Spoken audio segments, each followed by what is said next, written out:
and I thought she was in the water going down the river, and I finally looked and was able to spot her in the tree. And so, you know, I began to holler back to her, you know, hey, I see you, we'll get you help. And I called 911, waited about 20 minutes, nobody showed up, and I got in my vehicle, drove down the road to where I knew there were going to be authorities, and I found a DPS agent, and he then videoed and called in and sent some folks over here, but it still took a while. So we and they brought a boat. They did. We had a little bullhorn. We were hollering back and forth at her to let her know, hey, just hang on, because she was desperate. I mean, desperate. And then you learned she came all the way from Hunt Ingram? After they were able to pluck her out, we brought her into our house and gave her a shower, clothed her because it had stripped all of her clothing off, and gave her something to drink, gave her a nap, and then we had a long talk with her. We called her grandmother in Corpus,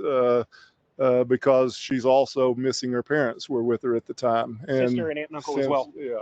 Sister, aunt, uncle. So they were at a campground and the water came up at, did you say 4 o'clock? She told us that roughly 4 a.m. they started noticing the water coming up.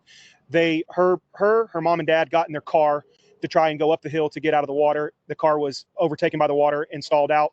They had to open the sunroof, climb through the sunroof, and then she said they were able to get on a tree. Her mom and her were clinging to each other. The dad was behind, holding onto them.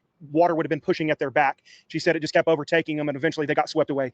She said the dad, they lost him immediately. Her and her mother were able to hang on to each other for a while. Then they got taken under in some sort of a rapid of some kind. They got separated. She said they were screaming back and forth, coming down the river for a period of time. Then she lost her mom. She said that she had clung to a handful of trees. They were small, would ended up getting pushed over and overtaken, and somehow she ended up here.